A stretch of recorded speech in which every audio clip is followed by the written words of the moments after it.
My name is Rafael, you're watching Rock and Roll Garage, and today we're going to talk about Terry DuBrow and Kevin DuBrow. But first, please subscribe to the channel, like the video, leave your comment below, tell me if you knew this already or not, and let's talk about it, okay? Well, if you are a Quiet Riot fan, and you had the chance to watch the reality show Botched on E!, that famous celebrity reality show channel, which shows two surgeons, plastic surgeons, who help people who had problems when they underwent plastic surgeries, that the result wasn't good. So they help those people in that kind of extreme situations. And one of them is Dr. Terry DuBrow.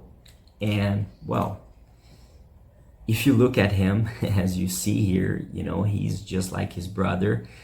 Terry's the younger brother of the late legendary Quiet Riot vocalist Kevin DuBrow. And you know, it's just incredible that many years later, after his brother was already famous, he also had a chance to become a celebrity as well, but in a total different thing, right?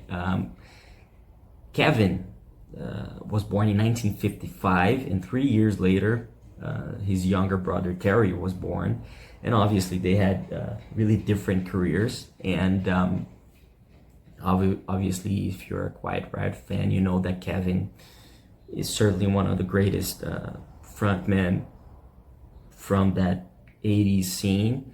And Terry, on the other hand, he studied at the University of California. He completed the residency in general surgery at the UCLA Medical Center.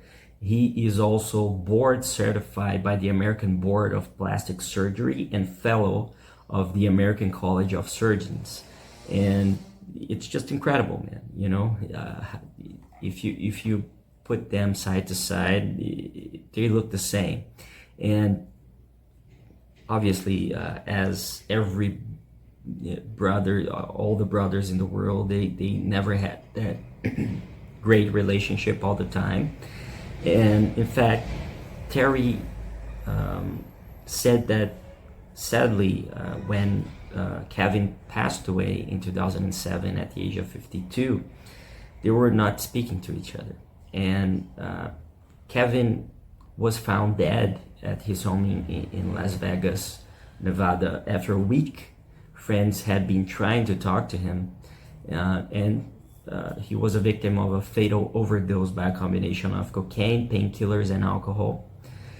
And in an interview with the TV show Hollywood Medium back in 2016 that we transcribed, Terry recalled his brother, and he said that this is what he said. He said, quote, "He had a very untimely death in a situation where we weren't speaking. I felt guilty about things. He left my mother alone. He was very close to my mother. He never met my kids. So to this day, I'm conflicted about. I'm still very upset with him. He was just a crazy high energy individual. Best memory I ever had with my brother was in 1983. He had just sold out the Los Angeles Forum. His album, which was Mental Health, was #1 on the Billboard charts. It was a big time in his life. I was backstage and he says to me, 'Come here, I want to show you something.' He opens up the curtain and says, and I could see 14,000 lighters lit for him. He put the towel around me and just whistles me around the backstage, and he goes, 'Isn't this incredible?' It was just a surreal moment. They were all chanting 'Quiet Riot, Quiet Riot.'" And in the same conversation, Kevin said that Terry said that he warned Kevin about drugs and etc. And he said that even mentioned it to him, a line of the classic Bad Company song "Shooting Star," as a warn. He was trying to warn his brother, and he said there was this song about this rock star. The chorus of the song was, "Died in his bed, bottle of whiskey, sleeping tablets by his head. I used to warn Kevin, saying, you're gonna be that song lyric.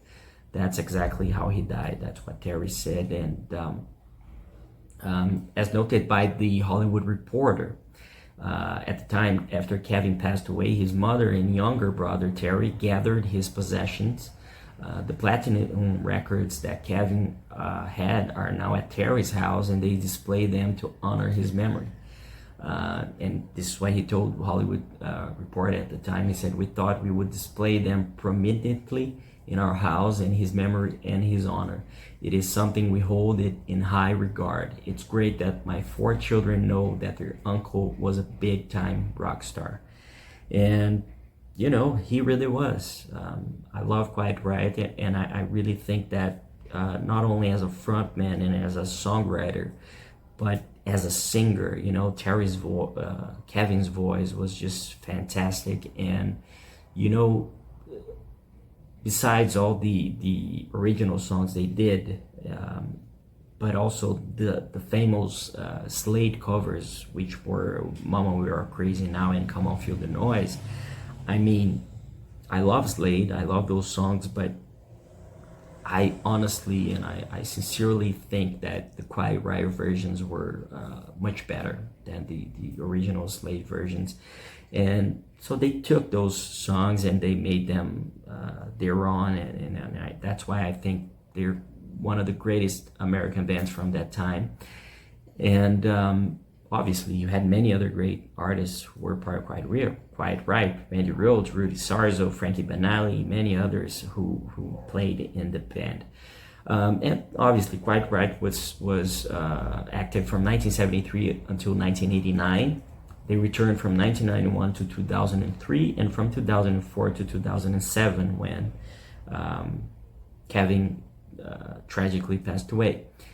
But it was reactivated in 2010 with the drummer Frank Banali, who passed away in 2020. And nowadays it continues to be active with only one classic member, who is Rudy Sarzo. And their best-selling album, as you might know, is Mental Health, released in 1983. It sold an estimated amount of more than 6 million copies in the United States and more than 10 million worldwide. And it was the first heavy metal album to peak at #1 on the Billboard 200 chart. It was the first metal album to do that, and that's just fantastic. Well, I hope you liked this video. Please don't forget to subscribe to the channel, like the video, leave your comment, tell me if you already knew this or not, and let's talk about it, okay? Thank you for watching, and I'll see you later.